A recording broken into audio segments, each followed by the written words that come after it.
Hello! అందరూ ఎలా ఉన్నారు? బాగున్నారా? ఒక moral and message oriented story చెప్పుకుందామా? మరి ఇంకెందుకు ఆలస్యం, స్టోరీలోకి వెళ్ళిపోదాం. ఒక సాయంత్రం రాము తన ఇంటి బయట నేలపై కూర్చొని ఏదో వెతుకుతున్నాడు.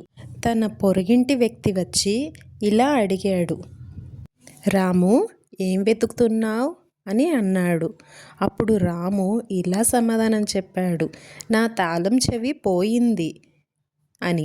అప్పుడు ఆ పొరిగింటి వ్యక్తి అయ్యో పాపం అని జాలిపడి సాయం చేయడం మొదలుపెట్టాడు, తనతో పాటు తాళం వెతకడానికి. తర్వాత ఇంకొంతమంది వచ్చారు. అందరూ కలిసి వెతకసాగారు. కొంతసేపటి తర్వాత ఒకరు అడిగారు, రాము, తాళం చెవి ఎక్కడ పోయింది?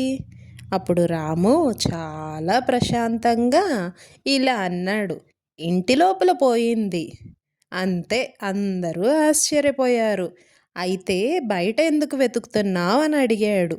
రాము నవ్వుతూ చెప్పాడు, ఎందుకంటే ఇక్కడ వెలుతురు బాగా ఉంది కదా అని.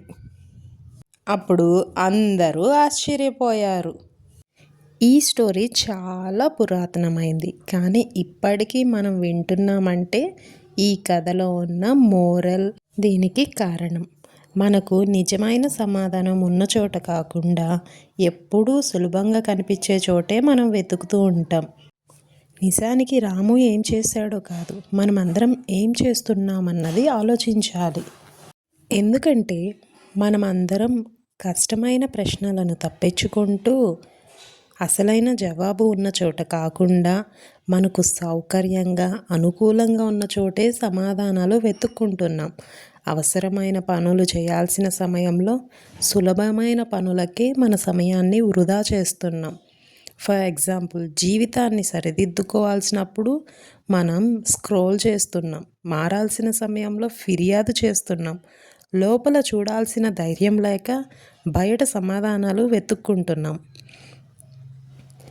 కానీ నిజమేమిటంటే తాళం చెవి బయట లేదు, అది మన లోపలే ఉంది. ఈ స్టోరీ మీకు నచ్చుంటే please like, share and subscribe. Thanks for watching. Bye.